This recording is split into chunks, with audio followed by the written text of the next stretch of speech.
3절에서 10절 말씀을 교독합니다. 내가 받은 것을 먼저 너희에게 전하였노니 이는 성경대로 그리스도께서 우리 죄를 위하여 죽으시고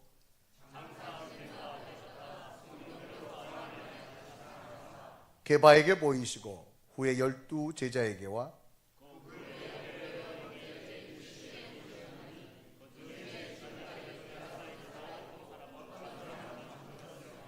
그 후에 야고보에게 보이셨으며 그 후에 모든 사도에게와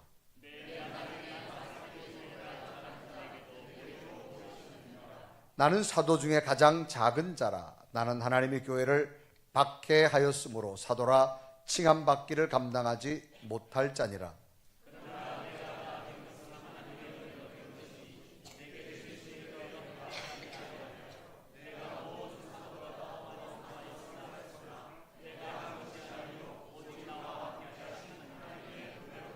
아멘. 이 부활의 감격으로 예배하는 여러분에게 새롭게 여러분 영혼과 육체의 삶에 하나님의 부활의 역사가 나타나기를 주님의 이름으로 축원합니다. 우리 옆에 인사합시다. 부활이 함께 하시길 바랍니다.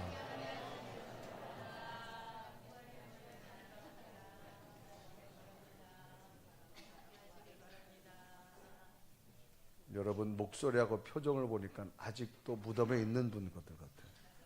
다시 부활은 일어난 겁니다. 다시 힘차게 부활이 함께 하기를 바랍니다.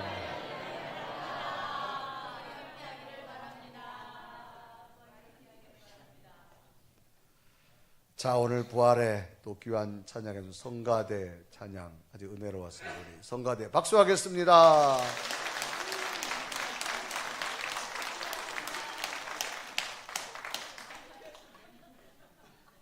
원래 박수가 적으면 안 일어나요.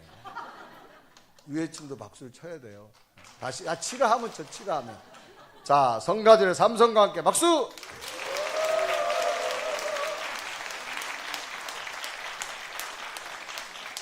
성가대원들에게는 오늘 결혼 하나씩을 더 드리겠습니다.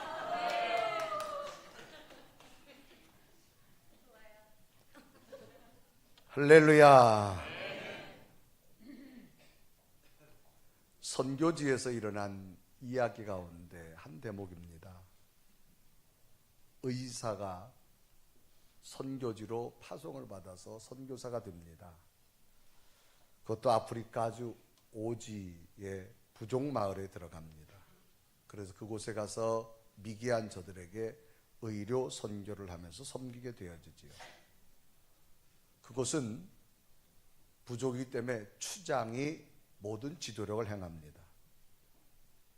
그런데 그 추장은 아들을 자기 부족에 두지 않고 먼 도시에 가서 유학을 시켰습니다. 그리고 유학 공부를 마친 이 추장의 아들이 마을로 돌아오게 되는데 요즘으로 말하면 굉장한 엘리트였습니다. 이제 추장의 아들이 엘리트가 돼서 이 부족 마을에 돌아오자 온 마을이 술렁거리기 시작합니다.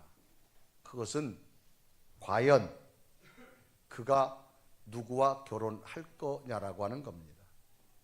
모든 사람의 시선이 이 추장 아들에게 쏠리기 시작합니다. 이 선교사였던 의사도 과연 이 추장 아들이 누구와 결혼할 거냐? 도시에 가서 최신의 학문을 공부한 사람이 과연 누구와 이 부족 마을에서 결혼할 거냐라고 하는 겁니다. 그 마을은 풍습이 있습니다. 남자가 결혼하기 전에 여성에게 청혼을 할 때는 여자 집에 암소 한 마리를 끌고 가서 그 여인에게 청혼합니다. 그리고 그 여인을 자기 아내로 데리고 오는 겁니다. 대부분의 처녀들은 암소 한 마리를 받고 이제 청혼에 응합니다. 간혹 2마리 받는 경우도 있습니다. 정말 극히 드문 일인데 3마리까지 받는 사람도 있습니다. 이 3마리는 정말 몇 년 가야 한 번 일어날까 말까한 그런 이야기지요. 그런데 어느 날 추장 아들이 이제 그 마을에 사는 한 여인에게 청혼을 하러 갑니다. 사람들이 관심이 쏠렸어요. 어느 집으로 갈 거냐. 그래서 추장 아들이 집을 나와서 청혼하는 집으로 가는데 염소를 끌고 가는데요, 10마리를 끌고 가는 거예요. 사람들이 깜짝 놀랐습니다. 역시 추장 아들은 다르구나. 10마리의 저 암염소를 끌고 어느 집으로 가냐. 사람들이 궁금해지기 시작했습니다. 도대체 어느 여인이길래. 그래서 그 뒤를 따라가는 겁니다. 이제 한창 사람들이 웅성웅성하면서 그 추장 아들이 도착한 것은 너무나 의외였습니다. 아주 몹시 가난한 집이었습니다. 이 추장 아들에게 청혼받은 처녀 역시 몸에 병이 들어서 외모가 아주 영 볼품 없는 모습이었기 때문입니다. 지켜보고 있던 사람들이 다 실망합니다. 추장 아들이 정신 나갔나 봐. 저런 아가씨에게 암소 한 마리도 아까운데 10마리씩이나 가지고 저 여인에게 청혼한단 말이냐. 추장 아들이 정신 나갔다고 수군거립니다. 그 일이 있은 후에 이 의사인 선교사는 본국으로 귀환하게 되어져서 본국으로 돌아옵니다. 그 추장 아들과 그 청혼한 여인의 이야기는 더 이상 알 수가 없었습니다. 그러다가 오랜 세월이 흘러서 이 마을에 다시 선교사가 방문하게 되어졌는데 어느덧 추장 아들이 그 마을의 추장이 됐습니다. 이제 추장의 초대로 그 집을 방문한 의사는 깜짝 놀랐습니다. 왜냐하면 웬 부인이 나와서 영접을 하는데 예전에 보았던 그 볼품없는 여인의 모습은 어디론가 다 사라지고 굉장히 자신감이 있고 굉장히 당당하고 심지어는 자기가 영어를 쓰는데 그 부족에서 영어로 자기에게 이야기할 정도로 영어 실력도 굉장히 탁월했습니다. 그야말로 멋진 여성이었더라는 겁니다. 가만히 봐도 앞만 보아도 이 추장의 아내라고 하는 거지요. 이 의사가 깜짝 놀랐습니다. 예전에 자기가 보았던 이 추장의 아들이 청혼하러 갈 텐데 암염소 10마리를 끌고 갔던 청혼한 여인은 굉장히 병약하고 실력도 없고 외모도 없는 자신감 없는 여인이었는데 오늘 본 여인은 너무나 자신감 있고 외모도 탁월하고 영어 실력까지 갖춘 탁월한 여인이었습니다. 의사가 너무 놀라고 있는데 이 추장이 눈치를 챘는지 이런 이야기를 합니다. 선교사님, 놀라셨죠? 사실 그때 저 여인은 암소 한 마리면 충분했습니다. 그런데 제가 암소 10마리를 가져간 이유는 여인은 청혼을 받을 때 일생을 살아가면서 암소 몇 마리를 받았느냐가 그 여인의 일생을 살아가는데 중요한 역할을 합니다. 평생 자기 가치를 결정하게 되어집니다. 저는 제 아내가 평생 자신의 가치를 암소 한 마리에 두고 싶지 않았습니다. 적어도 암소 10마리는 내가 내 아내에게 청혼했을 때 아내는 그 암소 10마리의 가치를 안고 일생을 살아왔습니다. 제 아내는 무척 당황했습니다. 어떻게 암소 10마리를 끌고 왔을까?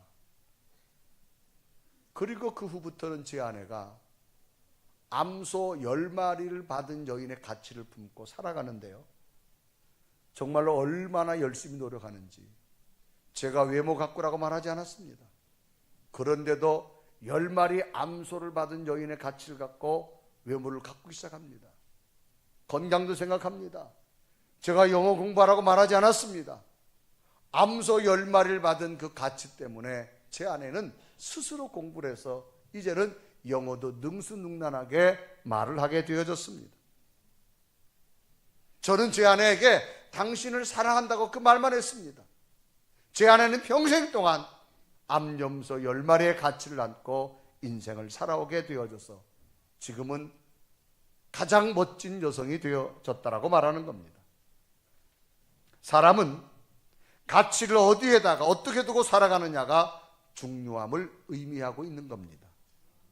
가치라고 하는 말의 뜻은 사물이 지니고 있는 쓸모로 인간과의 관계에서 지니게 되는 중요성을 가치라 그렇게 말합니다.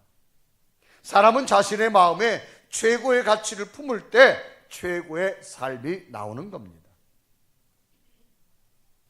간혹 우리들이 외국 여행을 하다 보면 입국을 하고 출국 심사를 하고 나가면 면세점들이 많이 있습니다. 거기 가보면 여러 아주 세계적인 명품 브랜드 샵들이 참 많이 있습니다. 또 요즘 백화점을 가봐도 이 명품 샵들을 많이 진열해 놓은 것을 볼 수 있죠. 그런데 이곳을 지나다 보면 놀라는 것 중에 하나는 가격이 너무 비싸다라는 겁니다. 이게 보통 비싼 게 아닙니다. 그러나 이 비싼 가격에 구입한 제품은 절대로 함부로 다루지 않습니다. 남을 주지도 않으며 아주 귀중하게 여깁니다. 이유는 최고의 가치를 두었기 때문입니다.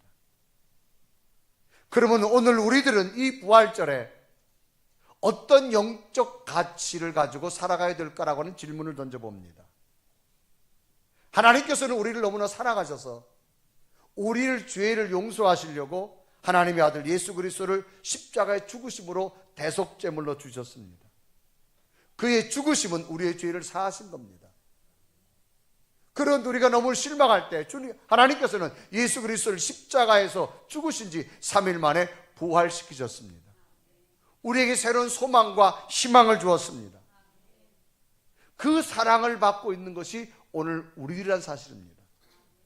그리고 오늘 우리 부활절 이 아침에 우리 속에는 하나님의 사랑이 담겨진 가치를 가지고 살아가야 될 줄로 믿습니다. 로마서 8장 32절에 말합니다. 자기 아들을 아끼지 아니하시고 우리 모든 사람을 위하여 내주시니가 어찌 그 아들과 함께 모든 것을 우리에게 주시지 아니하겠느냐라고 말합니다. 오늘 성경 본문은 사도 바울이 고린도에 있는 교회 성도들에게 서신으로 신앙의 권면을 한 편지로 구성된 게 고린도전서, 고린도후서입니다. 이 고린도란 지역은 지중해 연안의 해양 국가입니다. 해양 도시입니다. 무역이 왕성하고 사람들이 모여들고 경제 수준이 높고 헬라 철학이 만연되어지고 우상이 많은 곳이 바로 이 고린도였습니다. 바울이 이곳에 가서 교회를 세웠습니다. 그런데 저들은 헬라 철학으로 너무 습득되어져 가지고 예수 그리스도의 죽음에 대한 부활을 믿지 않습니다. 그래서 성경은 사도 바울이 예수 그리스도의 부활은 분명한 사실이라는 사실을 이 고린도 교회 성도들에게 이야기하고 권면하는 겁니다. 왜 그러면 바울이 이 고린도 있는 교회들에게 예수 그리스도 부활을 강력하게 말하고 있을까요? 그것은 사도 바울이 예수 그리스도 부활을 경험했기 때문이라는 사실입니다. 이 세상 누구도 흉내낼 수 없는 죽음의 부활을 바울은 선물로 받았던 사람 중에 하나입니다. 그래서 바울은 이 세상의 최고의 가치를 가지고 그의 영적 삶을 살아갔습니다. 그에게는 엄청난 고난이 있었습니다. 매맞음도 있었고 억울함도 있었습니다.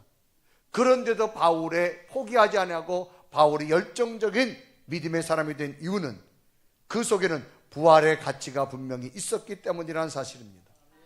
오늘 부활의 이 아침에 나온 여러분, 오늘 여러분 속에 하나님이 사랑하셔서 예수 그리스도 우리에게 주었고 죽으시기까지 아들을 십자가에 죽으셨고 더 나아가서는 죽음으로 끝나지 아니하고 우리를 살려준 부활의 은혜가 있을 줄 믿습니다. 이 부활의 가치가 여러분 속에 임하기를 주님의 이름으로 축원합니다. 그러면 바울은 이 주님의 부활을 어떻게 설명하게 되어졌을까? 첫째는 틀림없는 사실이다라고 하는 겁니다. 바울이 제시하는 예수 그리스도의 죽음과 부활이 그냥 나타난 어떤 돌발적인 사건이 아니라는 겁니다. 구약에 예언된 것이 그대로 이루어진 분명한 사실이라고 말합니다.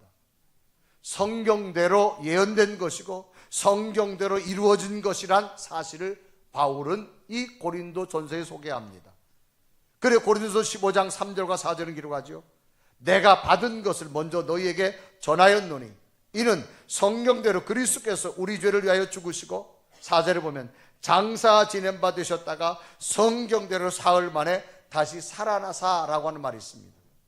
예수 그리스도의 죽음과 부활은 어떤 거짓이나 꿈이 있는 것이 아니라 너무나도 분명하고 너무나도 사실이고 너무나도 명확하게 성경에 기록된 대로 이루어졌다는 겁니다. 사실이란 단어가 있습니다. 이 뜻은 실제로 있었던 일이나 현재 있는 일을 사실이라고 말합니다. 그러면 왜 바울이 이토록 예수님의 부활적 사건을 분명한 사실이라고 소개하고 있을까요라는 겁니다. 그것은 바울 자신이 부활의 주님을 분명히 만났기 때문입니다. 바울도 처음에는 예수 믿는 사람을 잡아다 옥에 가두는 일을 했습니다. 정통 유대인으로서 예수 믿는 자들을 핍박했습니다. 예수님을 인정하지 않았습니다. 이때 장면을 사도행전 9장 1절과 2절은 기록하지요. 사울이 주의 제자들에게 대하여 여전히 위협과 살기가 등등하여 대제사장에 가서 2절에 보면 다메섹 여러 회당에 가져갈 공문을 청하니 이는 만일 그 도를 따르는 사람을 만나면 남녀를 막론하고 결박하여 예루살렘으로 잡아오려 함이라 그랬습니다. 분명히 사도 바울도 예수 그리스도를 믿는 자들을 잡아오는 사람이었습니다. 그런데 예수 믿는 사람을 잡으러 가다가 다메섹 도상에서 부활하신 주님을 만나는 경험을 하게 됩니다.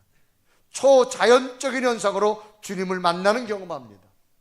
그 부활의 주님을 만난 다음에 이제는 예수 그리스도를 핍박자가 아니라 예수 그리스도의 복음을 전하는 자가 되어집니다. 그래서 핍박자였던 바울이 예수님을 증거하자 모든 사람이 놀랐다고 성경은 말합니다. 이때 장면을 사도행전 9장 19절과 20절은 기록하죠. 사울이 다메섹에 있는 제자들과 함께 며칠 있을새 20절에 보면 즉시로 각 회당에서 예수님과 하나님의 아들임을 전파하니 그랬습니다. 부활하신 주님을 만난 바울은 그 주님이 너무나도 분명하기에 오히려 주님의 부활을 분명하게 증거하는 자가 되어집니다. 핍박자가 오히려 복음 전도자가 되어집니다. 그것은 자신이 믿는 예수 그리스도가 거짓이 아니라 분명한 사실이고 분명한 가치가 있기 때문에 바울이 증거하기 시작합니다. 그러면 오늘날 우리들도 예수 그리스도의 죽으심으로 부활 사건이 구약 성경에 예언된 대로 이루어진 명백한 사실이라는 사실을 우리는 믿고 받아들여야만 합니다. 그래야 우리의 믿음이 흔들리지 않다라는 겁니다. 더 나아가서 분명한 것은 여러 증인들을 소개하는데 예수 그리스도의 부활이 당시 500명이 보는 사람 앞에 한꺼번에 나타났다고 말합니다. 법적에서는 한 사람의 증인만 있어도 법적 효력이 발생하는데 이 사도 바울은 500명이 보는 앞에 동시에 나타났다고 말합니다. 그래요. 고린도서 15장 6절에 말하죠. 그 후에 500여 형제에게 일시에 보이셨나니 그 중에 지금까지 대다수는 살아있고 어떤 사람은 잠들었으며 그랬습니다. 500명의 동시에 보인 만큼 예수 그리스도의 부활을 사실은 누구도 부인할 수 없는 분명한 사실이라는 겁니다. 이 부활의 사실을 저와 여러분이 분명히 받아들이고 믿어야 될 줄로 믿습니다. 만약에 예수님의 부활이 거짓이라면 이 부활은 오늘날 전 세계 사람이 지키는 부활은 아무 의미가 없을 겁니다. 그러나 2000년이 지난 지금도 예수 그리스도의 부활을 전 세계 사람이 지키는 이유는 예수 그리스도의 부활은 분명한 사실임을 믿기 때문입니다. 적어도 전 세계 사람이 믿는다라면 우리의 지식보다는 전 세계 사람들의 공통적인 관념을 우리는 받아들여야 될 겁니다. 전 세계 사람이 이걸 컵이라 그러면 적어도 이건 컵입니다. 혼자서 이걸 사발이라 그러면 안 됩니다. 전 세계 사람이 컵이다, 나 스스로가 좀 받아들여야 됩니다.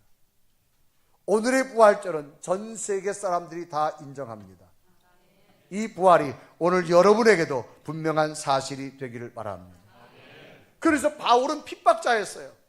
그러다 부활한 주님을 만나고 오히려 전도자가 된, 어떤 고난과 어려움 가운데서 그는 굴하지 않았어. 왜? 분명한 사실이기에. 그럼 바울은 이 분명한 사실이 들어갔을 때 어떤 변화가 바울에게 나타났을까?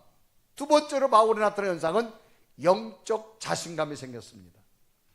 사람은 심리적으로 최고의 가치가 인정되는 분명한 사실에 대해서는 자신감을 갖게 됩니다.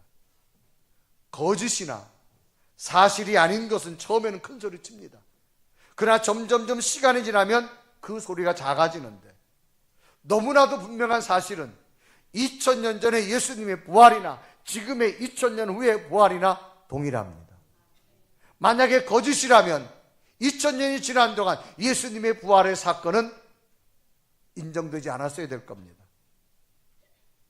그래서 성경을 보면 사도 바울은 예수 그리스도 부활을 사실로 믿어드리고 그에게 주신 선물은 뭐냐? 언제나 자신감이 생겼습니다. 복음을 증가하다 감옥에 갇혔어도, 심한 매를 맞으면서도, 많은 오해를 받으면서도 분명한 것은 바울은 언제나 자신감이 있었다는 겁니다. 왜 그럴까요?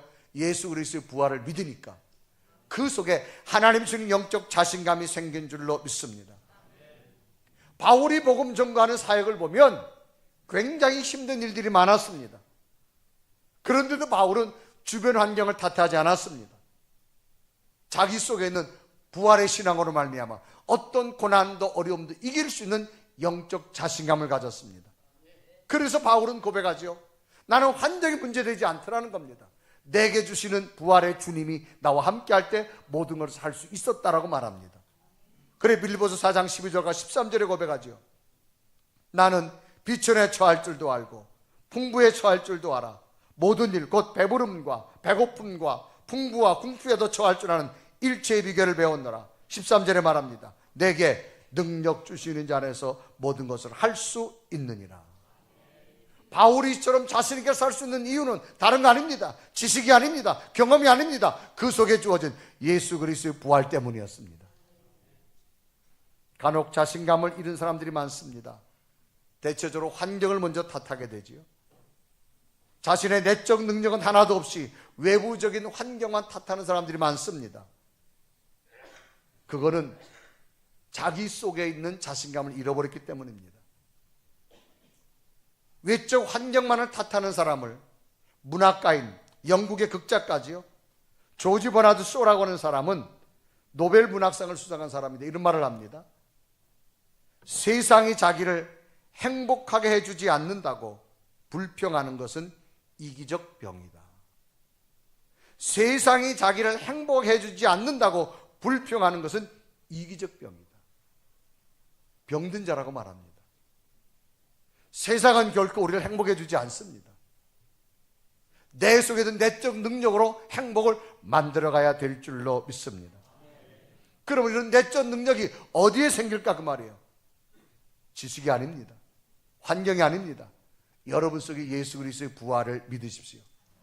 어떤 환경도 이길 수 있는 영적 능력이 여러분에게 임하게 될 줄로 믿습니다. 우리 인간이 가장 약한 것이 뭐죠? 미래입니다. 미래는 아무도 몰라요. 사람은 미래가 궁금하기 때문에 미래를 위해서 수많은 곳을 찾아갑니다.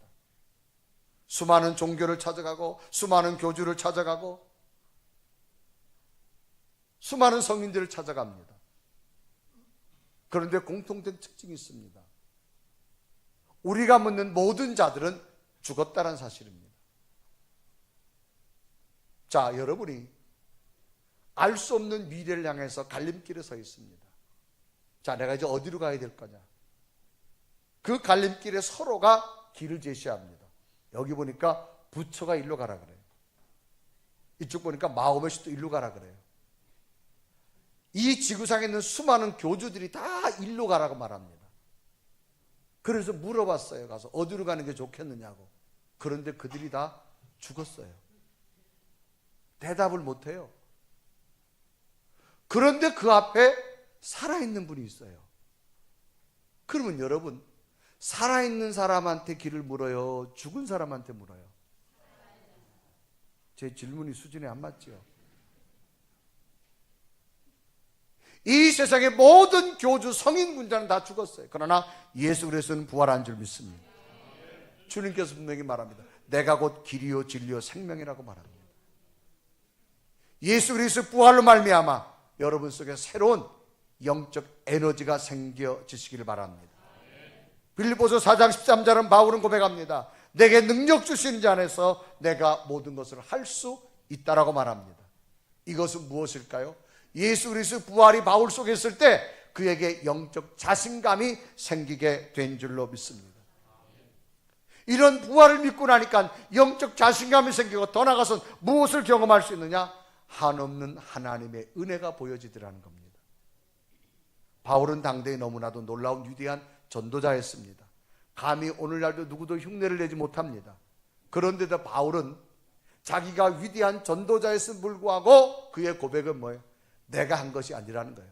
모든 것이 하나님의 은혜였다고 말합니다. 오늘 고린도서 15장 10절에 이루어가지요. 그러나 내가 나 된 것은 하나님의 은혜로 된 것이니 내게 주신 그의 은혜가 헛되지 아니하여 내가 모든 사도보다 더 많이 수고하였으나 내가 한 것이 아니요 오직 나와 함께 하신 하나님의 은혜로다. 은혜란 말은 하나님의 은총을 말합니다. 고맙게 베풀어 주신 신선한 혜택을 말합니다. 자기 힘이 아니었다는 거예요. 내게 주신 그분의 힘, 하나님의 능력, 하나님의 도우심으로 살아왔음을 바울은 고백합니다. 오늘 여러분 속에 예수 그리스도 부활이 계셔 보십시오. 지금까지 살아온 게 여러분 힘이 아니에요. 여러분과 함께 하셨던 하나님의 은혜인 줄로 믿습니다. 그러나 여러분 예수 그리스도 부활이 떠나고 나면 언제나 사람은 자기 자신을 먼저 내세웁니다. 정말 많이 배운 사람은요 어디 가도 배운 얘기 안 합니다. 설 배운 사람이 배운 자랑합니다. 정말로 많이 가진 사람은요 자랑 안 합니다. 설 가진 사람이 자랑합니다. 운동 실력도요 탁월한 사람은 자랑 안 합니다. 조금 실력 가진 사람이 자랑합니다. 무엇인지 다 마찬가지인 것 같아요. 바울은 자기 생에 너무나도 큰 예수 그리스도의 부활을 체험하고 난 다음에 이 세상 모든 것이 하나님의 은혜였다고 말합니다. 여러분 지금까지 살아온 것이 누구의 은혜일까요? 하나님의 은혜임을 고백하시길 바랍니다. 심지어 자기 자신을 나는 어머니 뱃속에서 10개월이 채우지 못하고 나온 덜 떨어진 자라고 말합니다. 고린도서 15장 8절에 말하죠. 맨 나중에 만삭되지 못하여 난 자 같은 내게도 보이셨다고 말합니다. 정말로 위대한 바울이었는데 그는 어머니 뱃속에 나올 때 아직도 10개월을 채우지 못한 만삭되지 못한 덜 떨어진 자와 같다고 표현합니다. 그리고 자기는 사도 중에 가장 작은 자라고 말하지요. 고린도서 15장 9절에 말합니다. 나는 사도 중에 가장 작은 자라. 나는 하나님의 교회를 박해했으므로 사도라 칭함받기를 감당하지 못할 자라고 말합니다. 왜? 부활을 믿어지니까 자기 자신이 작게 보이고 하나님의 은혜만 채워지더라는 겁니다. 왜 우리가 주변 환경을 탓할까요? 하나님의 은혜가 떠났기 때문에 환경을 탓하며 살아갑니다. 여러분 환경을 보지 마시고 하나님의 은혜를 크게 보십시오. 여러분 속에 하나님의 인도하심, 하나님의 발자국, 하나님의 도우심이 여러분에게 보여지게 될 줄로 믿습니다. 바울은 분명히 말합니다. 이 모든 것이 하나님의 은혜였다고 말합니다. 오늘은 예수 그리스도의 부활절입니다. 주님의 부활은 분명한 사실입니다. 그 부활로 영적 자신감을 가지십시오. 주님의 부활로 하나님의 은혜를 고백하십시오. 더 큰 부활의 감격과 여러분이 일어나게 될 줄로 믿습니다. 이런 부활의 능력이 오늘 여러분의 함께 하기를 주님의 이름으로 축원합니다. 우리 함께 고백하며 주님의 부활을 찬양하도록 하겠습니다. 살아계신 주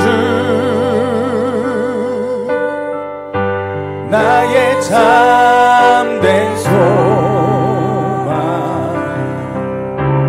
걱정 끝이 전혀 없네. 사랑해 주네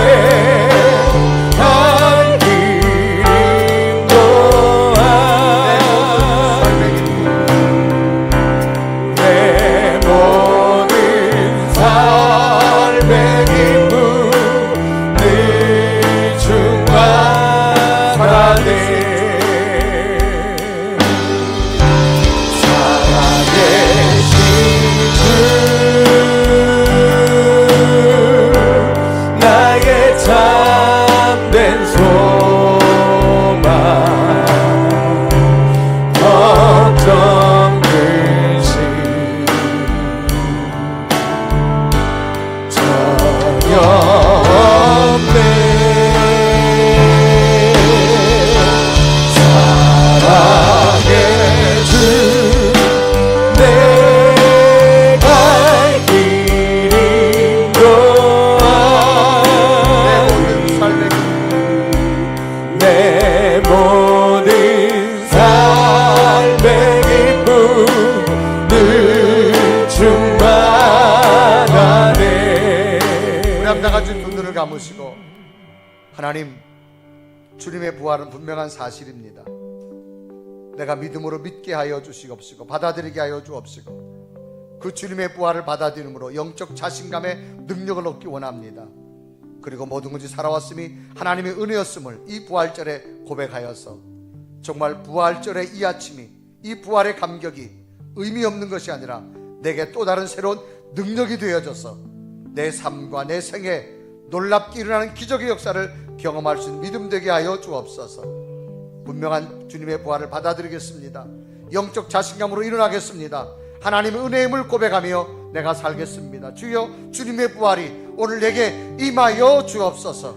우리 간절히 고백하며 하나님 앞에 기도드리겠습니다. 살아계신 하나님, 살아계신 예수 그리스도의 분명한 부활의 시간, 나의 참된 그분의 부활이 내게 임하기 원합니다. 그분의 부활이 내게 임하기 원합니다. 성령 하나님 고백하시고 은혜 위에 능력을 넣어주시고 하나님의 노래, 하나님의 능력,